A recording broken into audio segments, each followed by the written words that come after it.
I'm with Jeremy Jayson, this beautiful gentleman who is guitar tech for Disturbed. Disturbed. Yeah. Anybody else? No. Just Disturbed? Just Disturbed. Okay. Yeah. How long have you been doing Disturbed for? It's kind of a long answer to that question, but simply put, I've been in this camp proper since 2015. Prior to that, I was in a side project with Mike and Dan, the drummer and guitar player, called Fight or Flight. Okay. And so that started in 2011. So I've been kind of working with them since 2011. So I can't believe how much time has passed now that I'm doing the math. It's a little scary. So what got you into the industry? Well, I mean that, I started playing music when I was a little kid, a young kid. I started playing guitar and, going up through school, I was a band kid, right? Just music centric. It was always really important to me. Sometimes probably too important because I ignored other things I should have been doing, right? But What'd you play in band? I was playing guitar from the time I was probably 7. Okay. But then when you get to the band age in school, the only thing they didn't offer guitar. So the instructor got me playing trumpet. Okay. So I did that for a couple years through the grade school. And then when I got to high school, they did offer guitar and jazz band.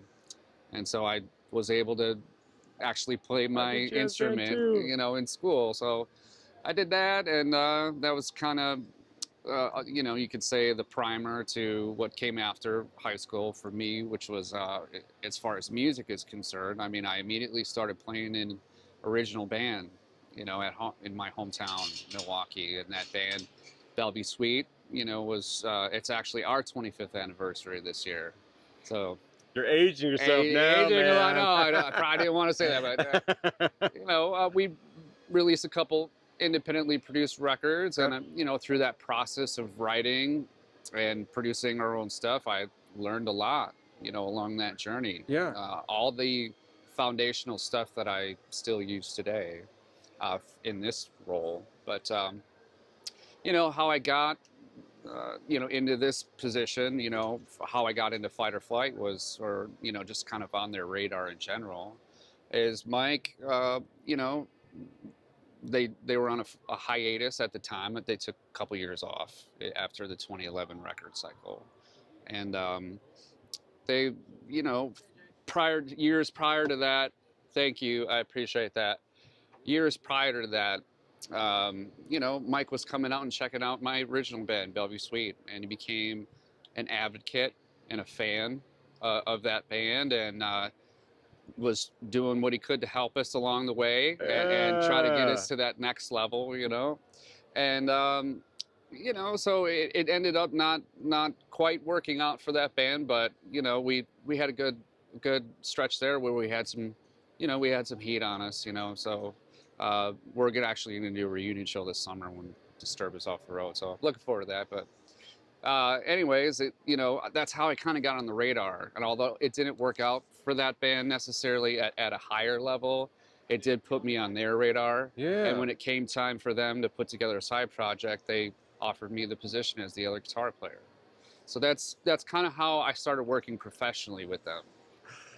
That's fantastic. That he was a fan of you, and then that's really, to just cool. Summarize it, being active in the local music scene, writing and recording music, and performing.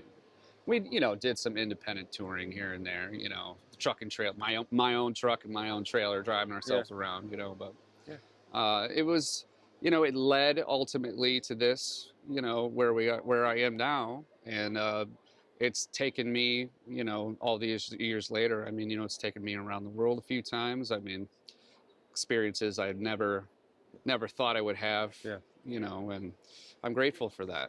But it all started just being active in my local scene. Who was your first tour you ever went on? First tour I ever went on was Bellevue Suite, my original band. I mean, independently touring, that was it. Okay. And then it just kind of grew from there. Fight or Flight did the U.S. to a greater extent, and then when I ended up here in Disturbed, it was the world, which is it's sort of when you're a young up and coming musician, that's the dream, you Yeah. know. Is it hard to be on this side opposed to that side when you've been on both sides? Uh, it was a bit of an emotional battle for me Yeah. to make the decision, yeah. Because, you come up, you put all that time, all that blood, sweat, and tears, right, into, developing yourself into a musician that's capable of becoming successful in the business. And then, you're faced with that decision, that moment of decision. But for me, thankfully, along with that opportunity came the chance to perform, as well during the show. So I'm a little bit of a hybrid. I get to do a little bit of both out here. So I count my lucky stars for that. I'm sure it is beneficial to know what that side is like, to be able to give the best and anticipate things that are needed on there where you see something different that most people wouldn't be able to see, speaking from actual experience on that. Uh, well, certainly, coming into this position gave me some insight into the Sure, business that I previously did not have. sure. You know, and it was a growth process for me. There was a lot of skills that I did not possess that are required for this position that I had to develop Okay, quickly. okay. Um, Skills like what?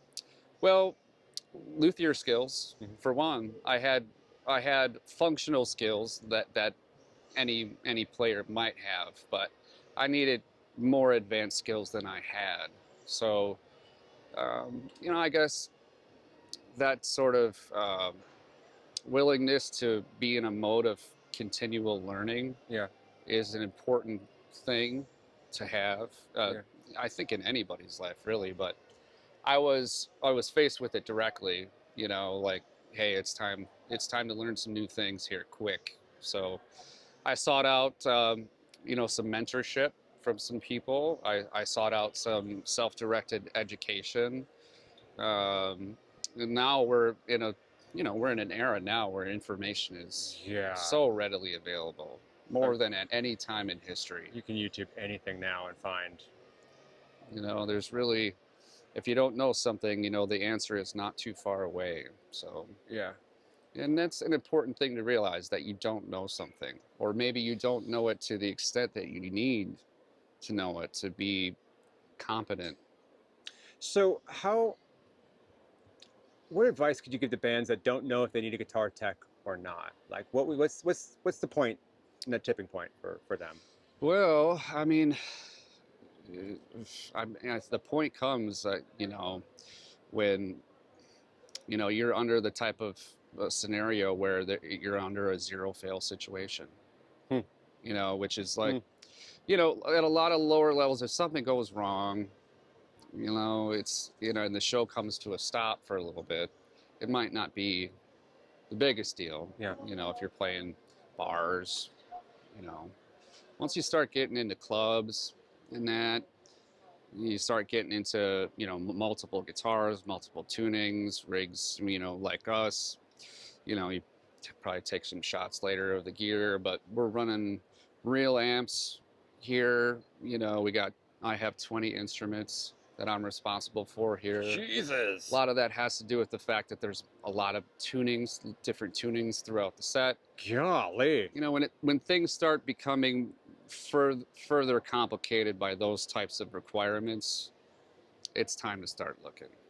Yeah. Okay, so what is your advice to bands that are starting to look for guitar techs? What should they be looking for? Just hire their buddy that plays guitar?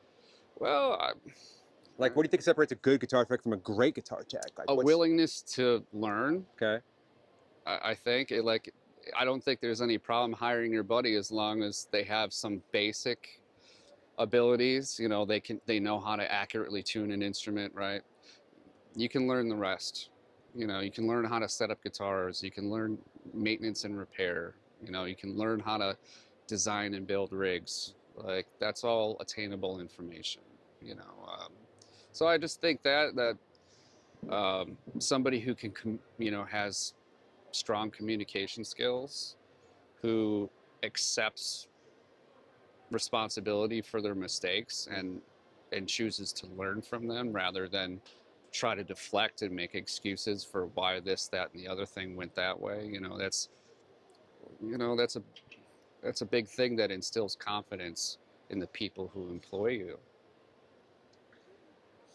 It's interesting with this industry that there is so much of this is, are you a good hang and can you handle pressure, and are you able to separate the two from there, from here? And I feel like I've seen several, I think it's more in the younger techs, that they kind of blur those lines a little bit when it's at the end of the day, it's a service job. You're here to serve and do the job, not be the buddy, not be hanging out. True. Yeah. Yeah. It's, that willingness to when everybody makes mistakes, we're all human. Yeah. When it happens, accept it. Don't try to make excuses or blame it on something else. Okay, so I'm sure you've never made a mistake ever in your guitar tech ever career.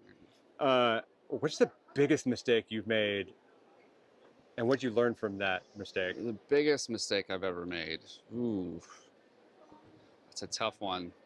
Well, I have 20 instruments here, so there have been some occasions like where, this actually happened pretty recently, and it's embarrassing to say, but I lost focus for just a couple seconds, and without realizing it, I handed a guitar that was in an incorrect tuning, to Dan. Thankfully, we were able to correct it. Pretty quickly, but it's gonna happen to everybody. Well, you're not perfect. You've made mistakes, even that you're not perfect. It can happen. A variety of things can happen. Yeah. One time, like I'm sure you're familiar with wireless packs and all that. One time, a cable came partially unplugged from the pack, and I didn't see it, and so he went to hit the first chord, and there was nothing there. So that's what, Did your heart like drop at that? Yeah, but okay, so when any of those things happen, it's important to learn immediately from whatever identify the cause, in a precise way as quickly as you can. Yeah. And take action to ensure that never happens Don't again. blame, don't deflect, take ownership of it, learn from it. 100%. Yeah. Yeah, very important. Yeah. Absent that, what happens is excuses get piled on, mistakes continue to happen. Trust is lost. Trust is lost. Yeah. You've got 20 guitars here. Mm-hmm. Does he play all of them, or how many of those are like backups? Yeah. So there's multiple instruments per tuning, and that's the backup scenario. Okay. But beyond that, they're all different finishes, paint jobs. So the aesthetic is, part of the presentation of the show. So that drives a lot of this decision making regarding that. So guitars, for the most part, are made of wood. Wood is a living and breathing material, even if it's cut off. How do you prep for different scenarios? You're in a different spot every day, different humidities, different heat. Arena one day, festival the next day. How possible is it to set a guitar and it be good for the whole day? Is that even a thing, or are you like checking it multiple times throughout the day? So I do check them multiple times throughout the day. So in the morning, there's a period that they're acclimating. Yeah, is there a great like an acclimation period? Yeah, for sure. Like once the lids come off the vaults, they're not going to really be as stable as they're going to be for quite a while. How long do you usually give them? Well, I mean, I'm on them right away. Okay. So I evaluate each instrument every day. Some of these only get played for one song per show. Sure. So, they require less maintenance than some of the other ones that are played for multiple songs. So that's why I have to evaluate each one every day. It's just situation to situation, but they require adjustment daily, and sometimes throughout the day. So when I walk in the building in the morning, I pretty much don't walk away I walk away for meals, but I'm pretty much here until showtime. With this many instruments, there's really no other way I can pull it off. So Do you prefer cold or hot temperatures for guitars? it's the opposite of what I prefer, but like colder temperatures, Yeah. like indoor environments that are more controlled, it's easier to stay on top of them. You know, when the temperature, when you're outside and it's one temperature at the top of the day, and come showtime, the temperature cools Yeah. off, they move, and you got to chase them a lot more. Yeah. Yeah. Interesting. What is the best way to string and tune a guitar and keep it in tune? Do you do the thing where you wrap around underneath and tie it up, or do you? Yeah, well, I mean, on all the electric guitars we got out here, they're all Schecters. They're all Dan's signature model, Schecter. And they got locking tuners on them. Oh, cool. But as you can see, I utilize the locking mechanism of it, but I also wrap it like a traditional tuning post would be wrapped. And I use a locking wrap on it. So there's some redundancy involved in that. And there's a couple reasons for that. One is, what if this locking mechanism fails in any way?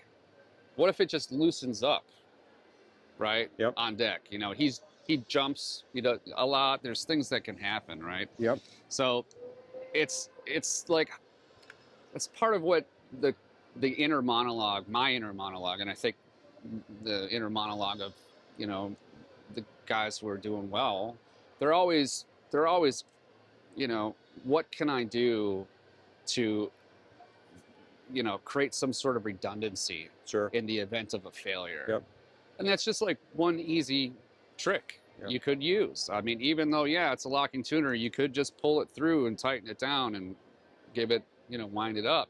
If you just wrap it like a traditional tuner, if it does loosen up for any reason, well, nothing's going to happen, right? So that kind of continually being proactive. Yeah. How can I mitigate failure on any level, whether that's with the instrument or how the actual rig, you know, the amps and the effects, how that's constructed, how it's manufactured, right?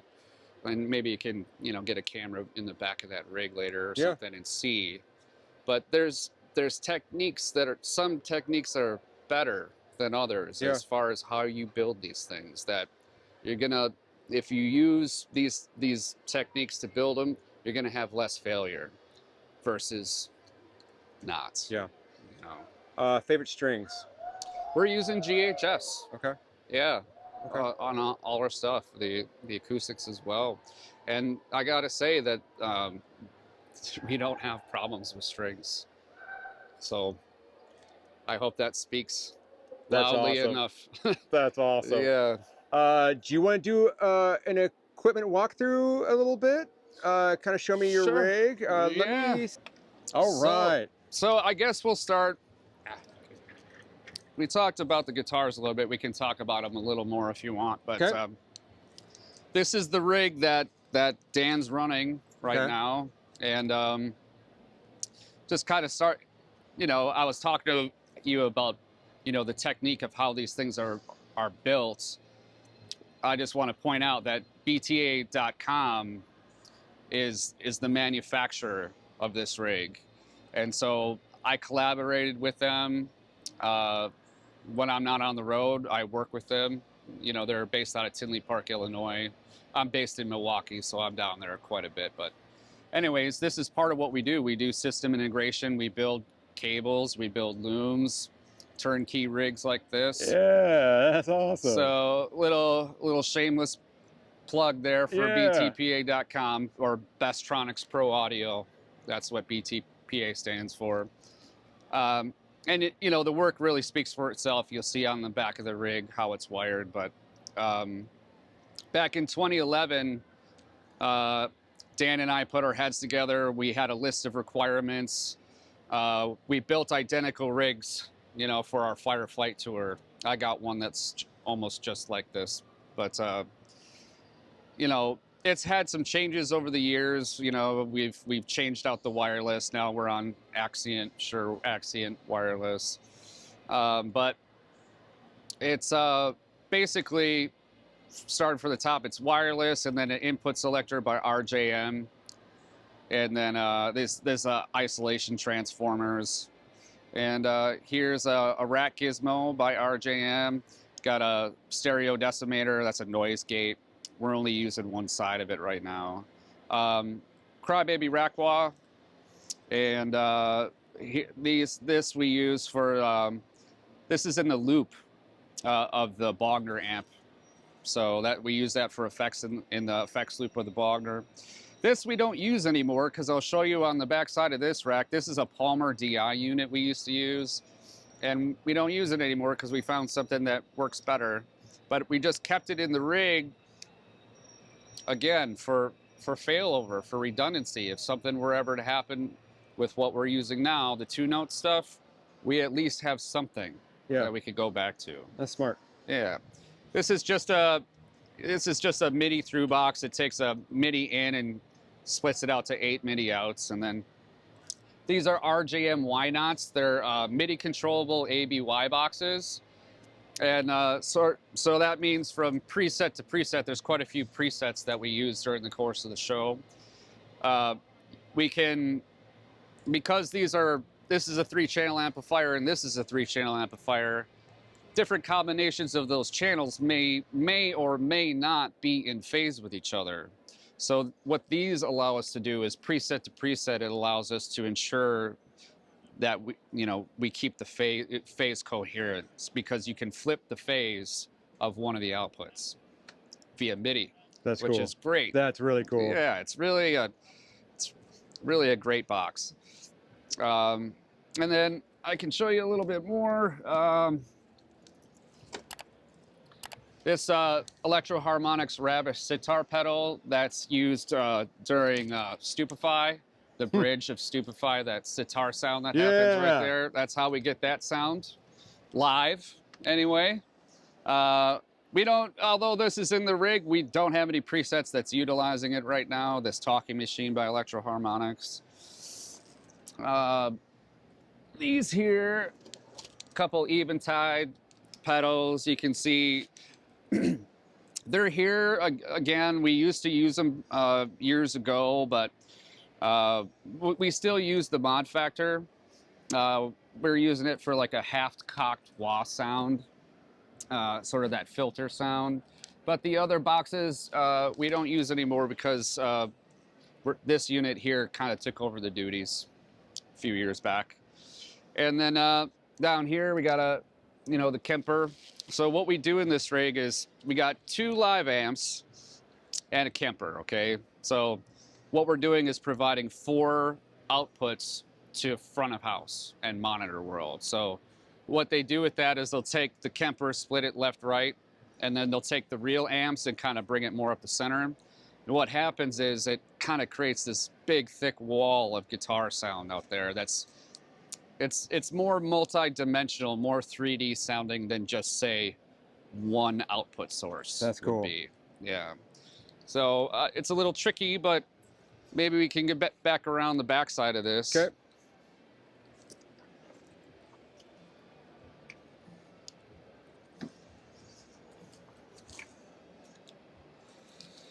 Ooh. Yep. So we got pyro on this, so it's always a battle keeping the pyro dust out of everything, but here's kind of what we're using now. These 2-notes Torpedo Lives, those are the DIs we're using, one for each amplifier. So that's how we're getting the amp sound out to the PA, out to front house. But so I was talking about Bestronics, like looms like this, you can see these like interface panels, locking jacks, things like that. If, you can kind of, this is the other processor for the 5150 head. So each head has its own processor in the effects loop. And come back here a little bit more. This is probably an easier shot to see some of the techniques that we employ when we build rigs. But you can see that, all that wiring is nailed down. It's all labeled. All the connectors are labeled, right? There's no mechanical sort of, stress because everything's nailed down on a tie bar. It's all routed nice and neat. Things like that, really make a huge difference to how these things can stand up to touring, professional touring, where it's getting loaded into a semi truck and bounced down the road every day. It's getting unloaded and offloaded, and things like that really stop things from breaking. Like you can see like little details, like this little bracket right here on both sides underneath a heavy unit like this. If that wasn't there, eventually the chassis of that unit would break, right? Under all that constant stress. So little details like that, all these interface panels are labeled. Every cable is labeled as to what it is. So if there's ever a failure, which rarely occurs, but if it does, you stand a much better chance at figuring out what it is quickly when you take the time to do things like this ahead of time. So little shameless plug about BTPA and No, that's great, the way man. we Thank do you for sharing things. We should probably head back that way because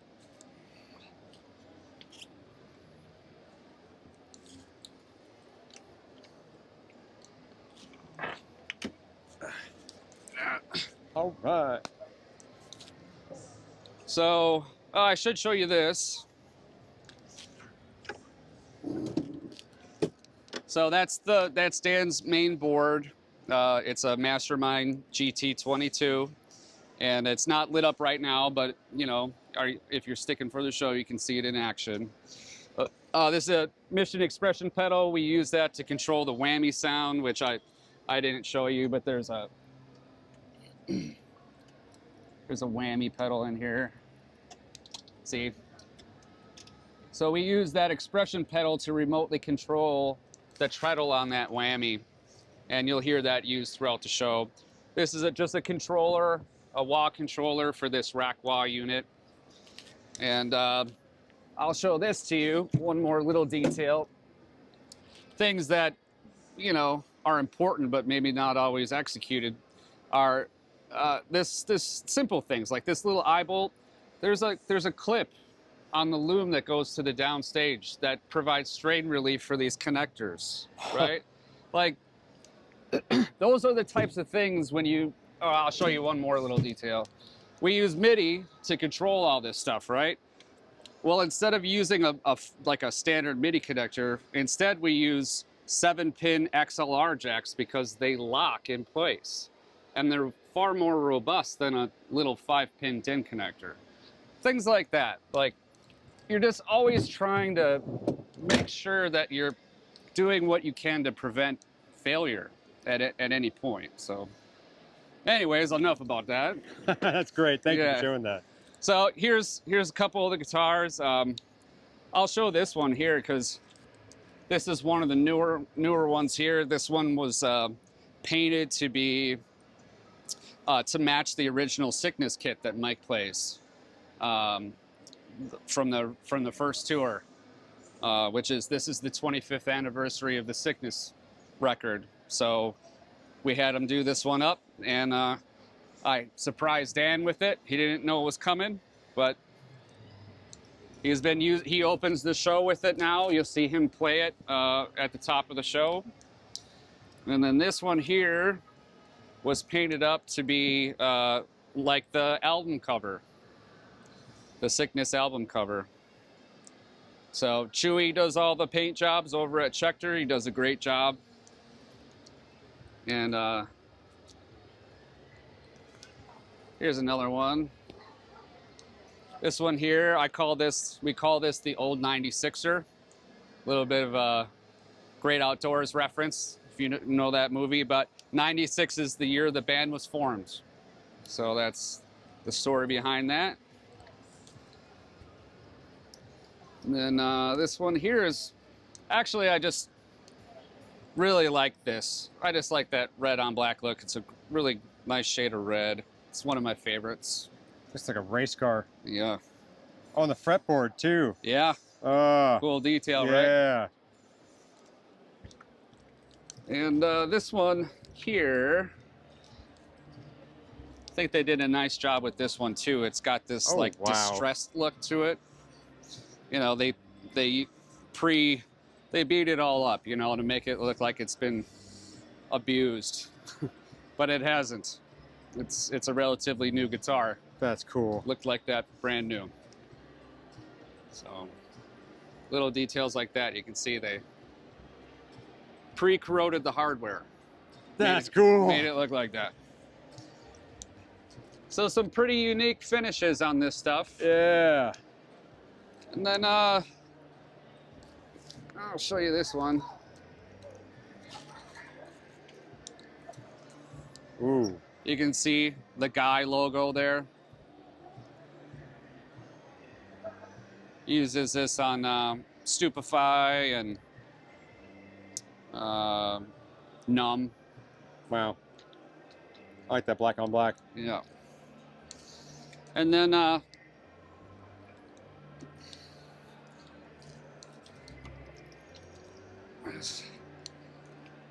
this one here, snakeskin. Plays this on the Light and the last two songs of the show. That's cool. The Light and Inside the Fire. And then, so those are a lot of the electrics, and then these Taylor acoustics, these 914 CEs. Ooh, let's go. These are beautiful instruments.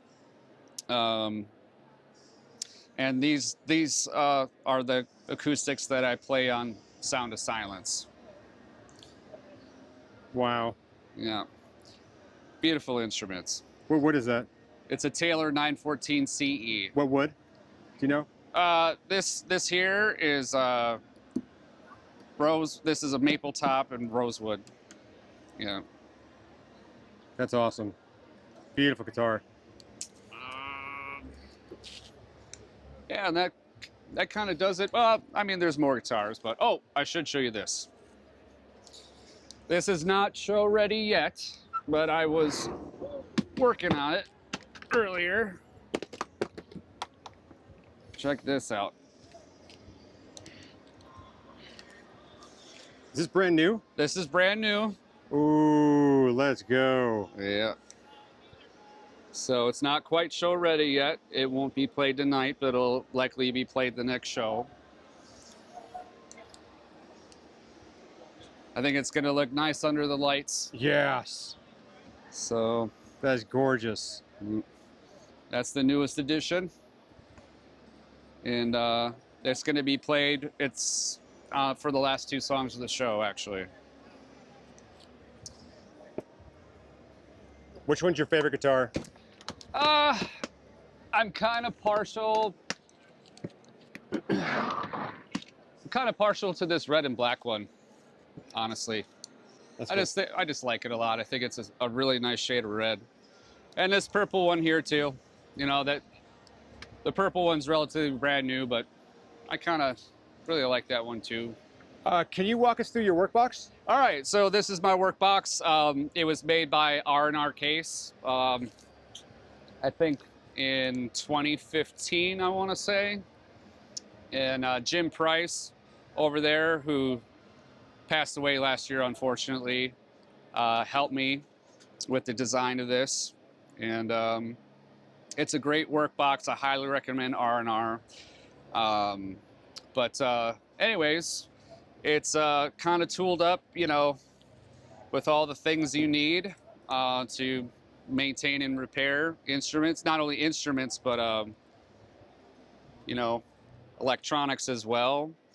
And you know, I got all the things you might expect to see to work on this stuff. But you know, I use Peterson strobe tuners, and this little Yamaha practice amp is a great little amp to have in your Workbox when you're testing the electronics of these guitars.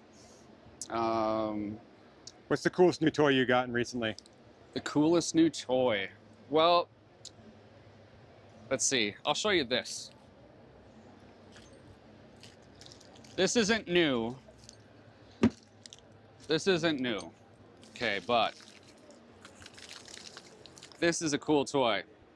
This, it on the surface, it looks like a dial indicator, right? But specifically what it's used for is to measure the action at the first fret so you can set the nut height, the nut slot height accurately and repeatedly every time. A lot of people do that by feel, which is a technique that's been used for a long, long time. But using a tool like this gives you the ability to repeat a setup accurately. And consistency is such a huge thing of not only performance, but this role as well. It's all about consistency. If you can't repeat the same thing over and over, you know, that's kind of like the foundation of fulfilling this role, is your ability to repeat over and over the same way. So little tools like that really go a long way to help you. So I highly recommend that particular tool. This is, for a lot of techs out there, this is probably very common, but if you got 20 instruments out there, this little tool, the stretcher, it stretches strings like that, right? The stretcher. It's when you're restringing a lot of instruments every day, you know, a lot of people stretch strings with their hands like this, which is a totally valid technique. We do that again. What's that? We do that again with the tool. Oh yeah. Like that. Oh, Right? that's See cool. how that does that? Yeah, that's It's kind of doing the same thing you might Yeah. do with your fingers, right? Yeah. And you know, actually bending notes up and down the fretboard, you know, is another way to do it. But this little tool kind of keeps your fingers from getting chewed up. Yeah. When you've got a lot of instruments, if you only got 1 or 2 instruments, not a big deal. If you got 20, Kind of a deal. kind of a deal. It's a nice tool to have. Also, you know, doing a lot of restrings. This little guy, this Peg Whiner by Ernie Ball, it's pretty cool. Yeah, I mean, other than that, some, you know, these mirrors I got up here are not to look at myself in the mirror, but they're just to see what's going on behind me. You know, situational awareness is a good thing to have. Yeah. So when I'm sitting here working at my box, I like to be able to know what's going on around me, because there's an environment like this, there's a lot of moving parts, and you never know what could happen. So other than that, that about does it. Oh, I could show you this. I keep a backup Kemper. You know, it has exactly the same programming that's in there. It is a computer, so if it does ever fail, I got something that I can pop in that's ready to go. Yeah. What do you use for cleaning? Cleaning. Okay. So this stuff, Stuart McDonald, Stu Mac. This is their brand. It's called Clean and Shine. But the main thing about this stuff is it's silicone free. Like so many other polishes have silicone in it, which is not the biggest deal. But if you ever have to do any finish repair work, if you're using a product that has silicone in it, it's going to be very problematic. It's going to make it really hard to do any type of refinish work. And if you ever, you know, it's not really the best thing for finishes in general, put a bunch of silicone on it. So that's a really clean stuff. It wipes away really good, does a great job. That's for all the gloss finishes. Anything that's a flat matte finish like this Flitz cleaner does a great job at cleaning these matte finishes like this. So, and we use, you know, GHS polished cloths. And yeah, that's how I keep everything looking good. And oh yeah, Orion guitar straps. This one's maybe a little bit hard to see. Can you see that? It's Yep. black on black. See the little guy logo in there? Yep. That's Yeah. cool. Yeah, Orion guitar straps. These are really nice straps. Yeah, that's about kind of the workbox. Everything else is kind of self-explanatory. You know, you need a good soldering iron, right?